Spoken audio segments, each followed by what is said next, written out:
Hi guys, magandang araw o gabi man yung mapanood tong video na to. Ito nga pala si Donsky Gas TV. Nandito po tayo sa Donsky Vlog Official Reaction. Yan. So ayun guys, nakita nyo naman sa thumbnail natin, fake si Bogus Hunter. Pag-usapan natin yan guys.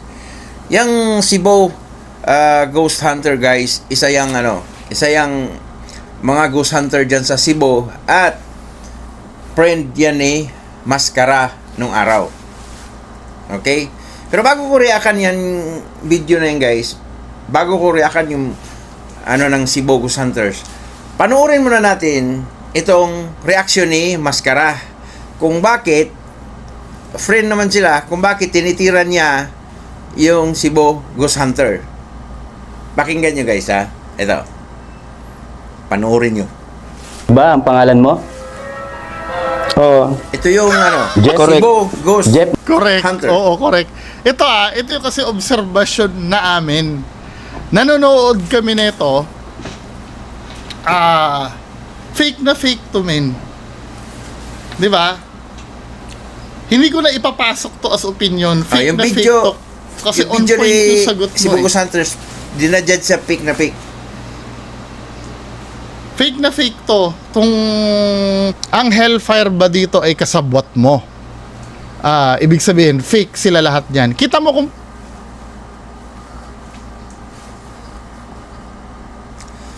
So ayun guys, may video yung Cebu Ghost Hunters. Mayroong exploration doon. At mayroon silang guest taga Hellfire. Isang group nasa Maynila, lumipad papuntang Cebu, collaboration sila. At yun nga, mga Ghost Hunter ng Maynila, yung Hellfire. Ngayon, binusisi nitong isang timawa, si Maskara, yung video ng Cebu Ghost Hunter. Kung legit ba or fake. Oo. Ngayon, ewan ko, di naman tawag nun, di naman hinihingi yung opinion ni Maskara, pero nag-opinion siya ng sarili niya eh. Ang opinion niya sa video na yon, pike, mantakin mo yon. Nag-video, nag-explore yung Cebu Ghost Hunter, tinawag niyang pike. At ang masakit pa guys, nadamay ang Hellfire.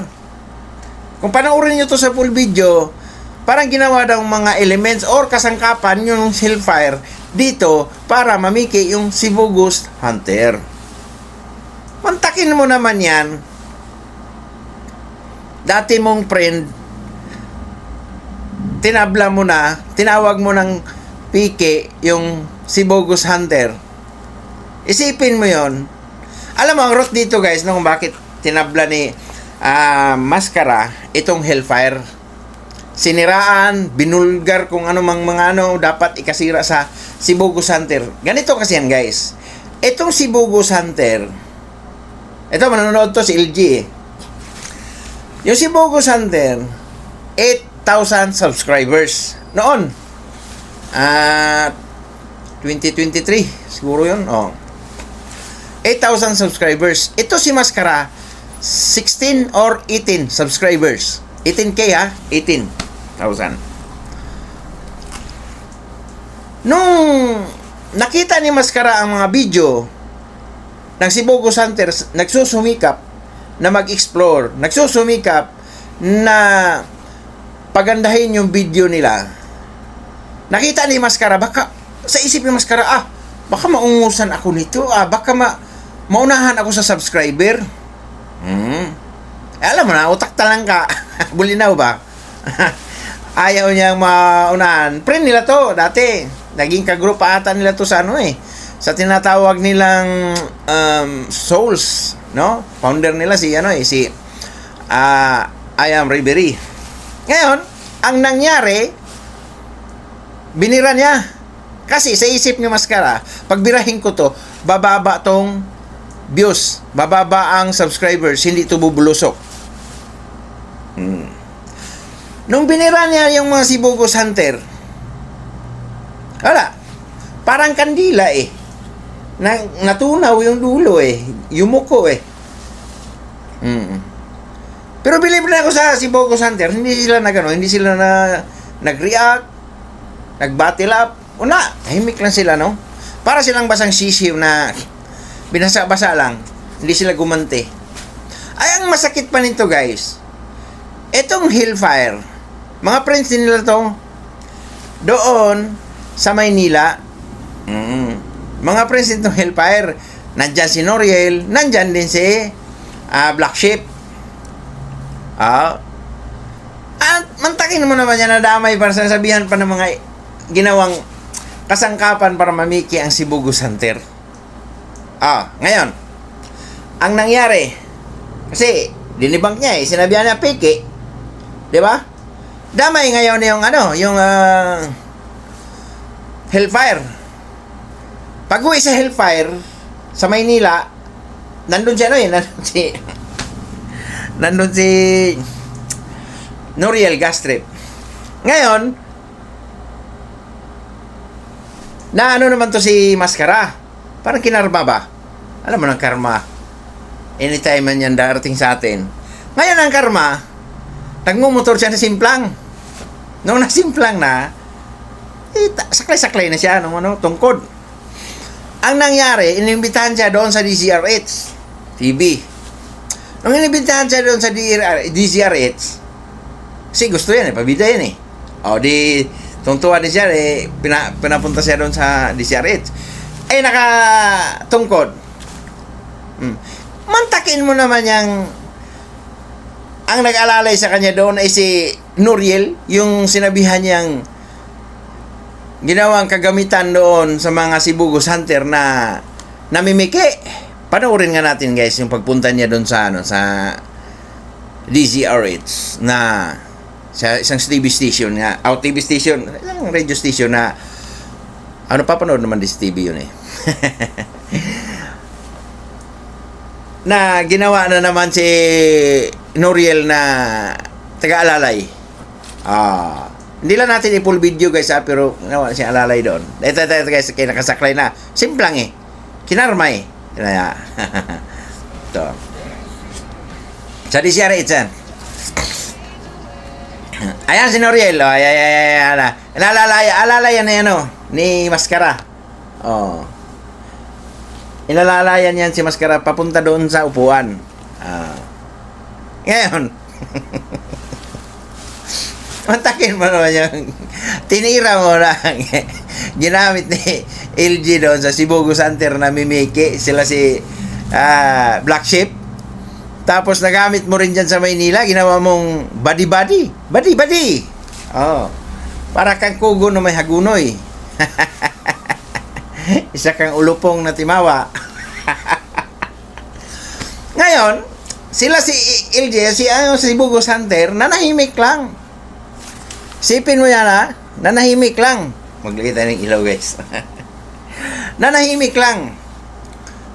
Kasi, hindi sila nagbatil up. Kasi, pinapasa Diyos na lang nila ba? Iyak nang iyak. Wala naman silang narinig ni LJ, yung si Bogus Hunter. Oo, namimiki kami si Bogus Hunter. Walang ganun. Pero di nila alam, yung sinasabi nga pag madaldal daw tayo masyado, siya yung, kumbaga sa manok ba, kung sino yung pumuputak, siya yung nangingitlog. Kung sino yung pumuputak, siya yung nangingitlog. Birada siya sa si Bogus Hunter na fake yung video na. Ginamit yung Hellfire na mimiki. Fake siya,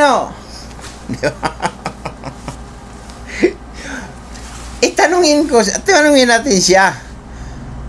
Siya ba nag-usanting, namimiki ba o hindi? Baka sabihin mo, gawa na naman ni Donsky. Ay, di, panoorin natin. Baka sabihin nila, gawa na naman ni Donsky, panoorin natin kung paano siya umamin na namimiki siya. Ginawa mo, iba yung opinion ko, iba yung opinion mo, yung sa pamimeke nyo, di ba? Tapos yung about dyan sa pamimeke mo, ang sinabi ko, sana hindi nyo ginawa yun. Sabi ni everybody, sana hindi mo ginawa yun. Nung sinabi ni ayaw Riberin about doon sa pamimigay niya eh. Parang mabali yung liig kakatango eh. Parang mabali yung liig kakatango eh. Isipin mo yun. Isipin mo yun. Ha? Sa ibang muta sa Gusanter ng Cebu Gusanter, yung mga muta nila sinasaway mo. Yung muta mong gatruso na sa mata mo, hindi mo tinatanggal. Anak ka ng kamuting may talapya. Mababali na yung liig mo Alitin nga natin para mapanood talaga sa mga viewers. Yung sa pamimeke nyo, di ba?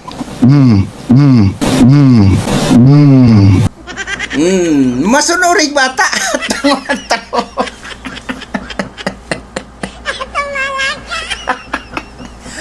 Masunuring bata. Diba? Ang tanong ngayon, question mark. Dol, no sinabihan niya si Boss Gusanter na peke yon, komento lang niya yon. Okay? Pero yung si Boss Gusanter never heard na sinabi ng Cebu Gusanter na peke kami mga Cebu Gusanter. Hindi sinabing ganon sa Cebu Gusanter. Wala sinabi, nananahimik lang sila. Pinasa Diyos nila. Okay? Pero ito, klarong-klaro, gumanon siya.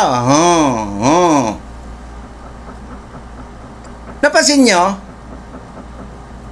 Ang tanong ngayon, bakit question mark, Dol, bakit yung Cebu Gusanter hindi tumango? No. Ba't si Mascar tumango? Ay, panoorin natin yung video. Ba't siya ganun? Ba't siya ganun nung ininterrogate siya ni Ayam Riveri? Ba't siya na tumango? Parang umamin talaga siya agad para mabali lig niya kakatango Parang tupa ba na hindi pa nakakapak sa lupa. Atin na niya. Ito. Che, putang ina mo, wala kang karapatan sigawan ako, sampali kita dyan. Kaya nga ayaw mo makipagkita, ungas. Puro ka dito, gago. Matapang ka lang kasi online. Siya ni Riveri. Pag hindi ka amin, pag i-deny mo ngayon, sabi ni Riveri, i-deny mo ngayon, namimigay ka, sampaling kita. Kaya parang tupay, takot na takot kay Riveri saway ka na saway sa Cebu Gusanter na piki sila, namimiki sila. Video nila yon. Pero yung magkomento ka directly na piki yon, namimersonal ka, brad. Grabe yung pamimersonal mo. Bakit? Takot ka maungusan sa subscribers nila? Isipin mo, 8,000 pa lang sila noon nung binira mo. Ikaw, 19,000 or 18,000. Kung nagkakamali ako, baka nagkakamali ako parang 18 ata or 19,000 subscribers ito ni Tipalo. Ano nangyari? Ngayon, kita mo Cebu Gusanters. Ano mga Cebu Gusanters? Ilan ba yung subscribers ng Cebu Gusanters? Tingnan natin, guys.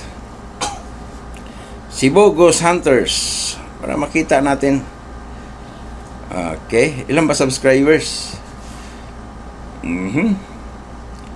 Matakin mo, 30,000 na mahigit. Ang subscribers ng Cebu Gusanters na walang awa mong binibira, 30,000 na.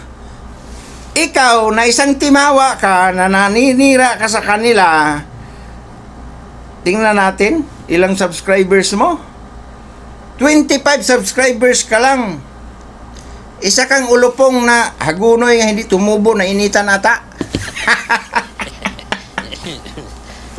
Isipin mo, Cebu Gusanters gumano. Kung makapagsalita pa lang channel nila, sasabihin na Cebu Gusanters, babay maskara, naungusan ka na namin, fly high. Ikaw. Baka Cebu Gusanters. Makakatanggap na sila nito nung pagdating ng araw advance congrats sa inyo.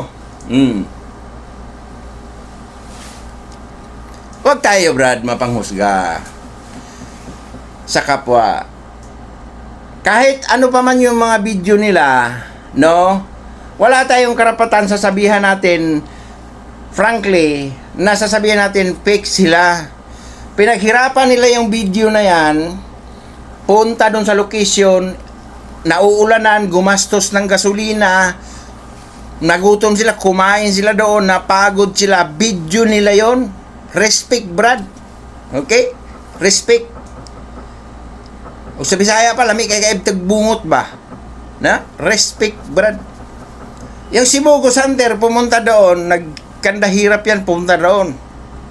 May traffic pa yung nadadaanan, mainit pa, or kung magkutsi man, gagastos ng gasolina. Isipin mo yung ganon. Tapos yung mga tropa mong Hellfire, galing Maynila, lumipad pa papuntang Cebu. Pagdating sa Cebu, kanag-aeroplano yun, gumastos na yung pagdating sa Cebu, chicha pa, gastos na. Tapos mag-explore doon, sasabihin mong piki kang damuhong ka. Ha? Ano ngayon? Tingnan mo naman tadhana, napahiya ka. Umusbong sila. Subscribers, 30,000. Ikaw, 25,000. Ha? Yung mga supporters, ito pinapanawagan ko. Gumawa kayo ng mga dami account. 5 or 10. I-subscribe nyo dito. Kawawa naman. Matagal-tagal. 2014 pa yan eh. Isa ka timawang ulik ba kang kumag? Maka-judge ka sa video ng si Bogo Hunter. Akala mo sino kang Poncio Pilato ka? Mais ka, brad, ha? Yung utak mo, wala akong pake kung yung magulang mo pinainom ka ng gatas na Promel, kaya siguro ngayon naging gifted child ka. Ha? O kaya yung pagkaingitiro mo, ano ba yung ingitiro mo? Nasa dugo mo lang yan? Nakasirkulan ka ba? Nasa dugo mo lang yan? Ha? Ay, nako. O kaya nung bata ka, pinainom ka ng bunakid, kaya batang may laban ka. Mas ayos ka. Respeto sa video ng may video, Brad. Yang si Bogo Hunter, hindi kailanman pinakialaman ka.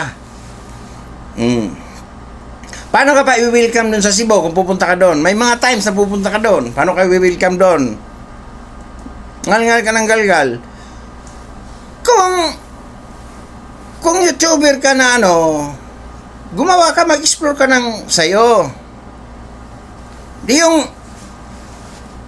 pinaghirapan ng Hellfire, pumunta doon, pinaghirapan ng si Bogo Hunter, mag-explore sa lugar, tapos sasabihin mong, ikaw, pag ganun-ganun ka lang, paiping-iping ka lang ba?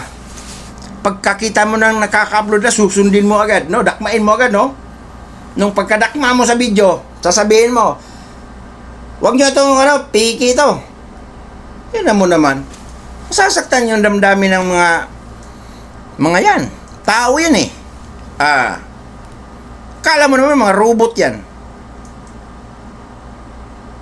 Kaya magbago-bago ka, Brad, tingnan mo, lagi kang nakamas. Kasi naiisip mo, dami kang kalaban eh. Daming nagagalit sa'yo. No? Kaya lagi kang nakamas. Takot ka ma-expose ba? Dispose ba? Expose. Dispose naman, expose pala. Pag pumunta ka sa labas, gaganon ka ng panyo. Mas mahirap yung ganon. Mas masarap yung pupunta ka sa isang lugar, napakaliwalas naman ito. Open yung nose mo, ma-smell mo yung simoy ng hangin. Kasi wala kang kinatakutan eh. Pero nagtatapag-tapangan ka lang dyan sa studio mo, anak ka ng pansit na may bilao. So, ayun lang guys. Maraming salamat sa inyong lahat sa walang sawa niyong pagsuporta sa Donkey Gas TV. Hindi natin pahabain tong diskusyon na to. Nagpaano lang ako guys na kawawa yung si Bogo Hunter, no? Pero kahit kinawawa ni Maskara, andito si Donkey Gas TV, pagtanggol natin yan. Kasi Bisaya din yan. Bisaya yan. Si Bogo Hunter, mga Bisaya yan. Kaya sa lahat po ng mga dyan guys, maraming salamat sa inyong lahat. Sa lahat ng mga Bisaya, no? At napansin ko yung mga Bisaya tinitira ni Maskara, no? Ang liit ng tingin ng mga Bisaya. Thank you guys and have a good day sa inyo lahat or night nyo man mapanood tong video na to. Ito nga pala si Donsky Gas TV, nag-iwan sa inyo ng isang kasabihang ang tindi. Peace guys, peace. Bye.